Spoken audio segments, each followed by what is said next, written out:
Devils Productions presents The Great Deep.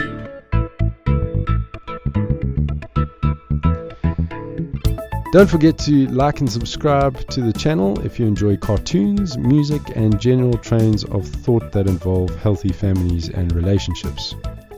Also, some jokes.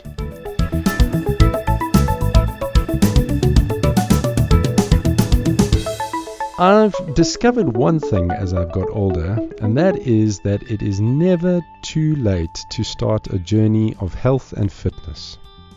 Never. Even though I've personally tried to keep a healthy lifestyle, I thought I'd let you know that it has begun. The statistics in South Africa show that 31% of men and 68% of women in South Africa are obese. And 13% of South African children are classified as obese. So I've been thinking about this for a while, but it all officially started while waiting in an aisle to pay for groceries. You know those magazines, the ones with Photoshop six-packs? Well, I bought one. Yeah, I dug deep into my resolve and my wallet and I fished out R49.95 for this month's Men's Health edition. Now, this particular edition came with a mini booklet called Abs for Life, complete with workouts, a diet plan, and info on how to get the midsection you always dreamed of, quote unquote.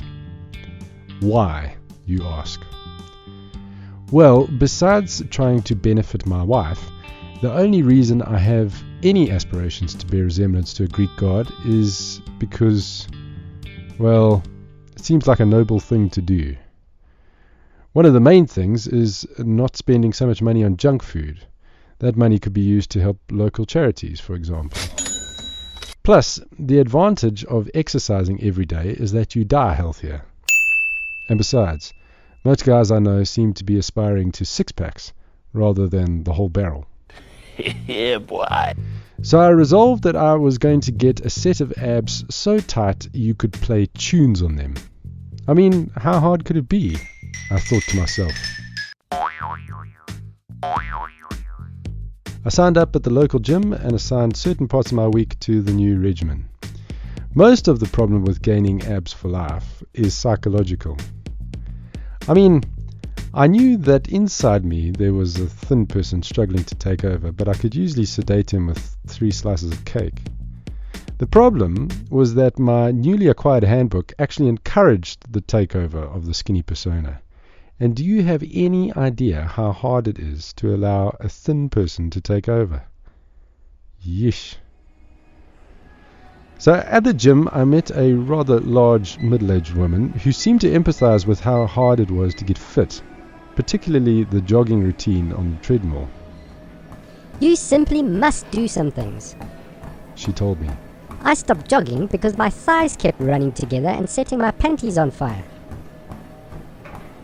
I refrained from asking questions.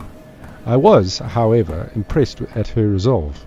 Many South Africans talk about getting fit, but here was a lady who was actually getting on with it. You are doing a good thing by exercising now, while you are young. You must never be like me. She continued. When you get old, it's hard to be thin because now my body and my fat are very good friends. Ha ha ha ha ha ha. I make a mental note to chain myself to the gym for the rest of my life as I begin my workout under the watchful eye of my gym instructor.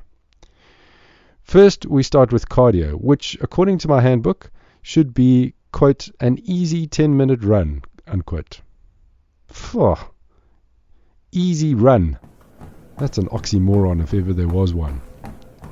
Interesting, a mate of mine says he's allergic to running, as every time he attempts to do it, he breaks out in a sweat, gets really tired very quickly, and he finds he has trouble breathing. Funny, it somehow rings true. After I've exercised every last bit of energy in my body, it's time for some free weights. My gym instructor, 6'4" dude with peroxided hair and numerous tattoos all over his arms, hands me a 20-kilogram dumbbell. Curl it, he says. No, You only need one arm. Trying to convince him otherwise is a fruitless exercise, as the guy obviously has no measure of what it means to feel real pain. You know that you have had a good workout when you get into the car afterwards and you can barely turn the steering wheel. Gym is probably the safest option in terms of a workout.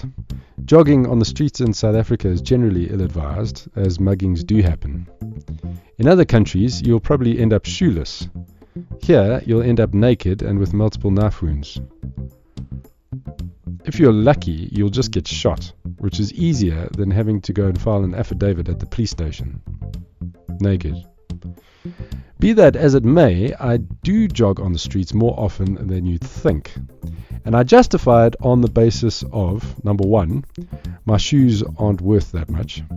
Number two, my sweaty clothes would be enough of a deterrent. And number three, this is my country and I can flippin' well go for a run on the streets if I want to. And anyone who begs to differ will have to catch me. Uh-oh. I'll be fit in no time. Well, don't forget to like, subscribe and share if you enjoyed this, and check out other episodes, leave a comment and join the discussion. And until next time, get on or stay on the healthy treadmill of life and keep pondering the great deep.